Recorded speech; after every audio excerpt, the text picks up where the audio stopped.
Copy చేయడం wrong అని అందరూ అంటారు. బట్ రియల్ ట్రూత్ ఇది కాదు. ఎగ్జామ్లో కాపీ కొట్టడం కరెక్టా తప్పా?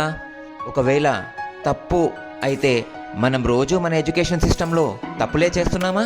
ఈ ఒక్క ప్రశ్నకి మనం సమాధానం ఇవ్వగలిగితే మొత్తం మన ఎడ్యుకేషన్ సిస్టమ్ మారిపోతుంది. ఇది మన ఎడ్యుకేషన్ సిస్టమ్ మీద విమర్శ కాదు, ఎప్పటి నుంచో నా మైండ్లో ఉన్నటువంటి ప్రశ్న. ఒక స్టూడెంట్ ఒక సందర్భంలో ఆన్సర్ని టెక్స్ట్ బుక్ నుంచి కాపీ పేపర్లోకి, కాపీ పేపర్ నుంచి ఎగ్జామ్ పేపర్లోకి రాస్తే అది కాపీ అంటాం, తప్పు అంటాం, నాట్ యాక్సెప్టెడ్. కానీ ఒక స్టూడెంట్ ఇంకో సందర్భంలో ఈసారి కాపీ పేపర్లోకి కాకుండా టెక్స్ట్ బుక్లో ఉన్నటువంటి ఆన్సర్ని తన మైండ్లోకి, తన మైండ్ నుంచి ఎగ్జామ్ పేపర్లోకి రాస్తే అది తెలివి అంటాం, అది కరెక్ట్ అంటాం, యాక్సెప్టెడ్. ఇప్పుడు అసలు ప్రశ్న ఇది, ఈ రెండు సందర్భాల్లో తేడా ఏమిటి? పేపరా లేదా మాధ్యమమా?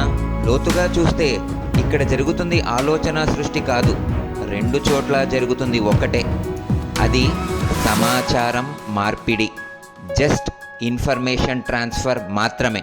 అర్థం కాని విషయాన్ని మైండ్లో స్టోర్ చేసుకోగలగడాన్ని నేర్చుకోవడం అని అనుకుంటే అది నిజంగా మన భ్రమే.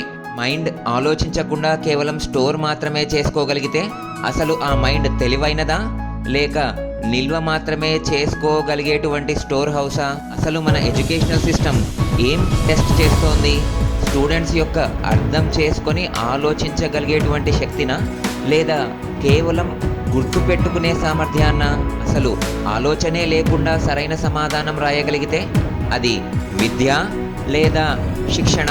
ఒకవేళ పరీక్షలో కాపీ కొట్టడం తప్పే అయితే మరి ఆలోచన లేకుండా మన మైండ్లో గుర్తుపెట్టుకున్నది రాయడం కరెక్ట్ ఎలా అవుతుందండి?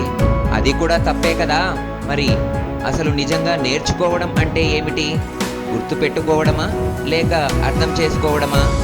సమాధానం రాయడమా లేక సమాధానాన్ని ఆలోచించగలిగి రాయడమా? Just think about it.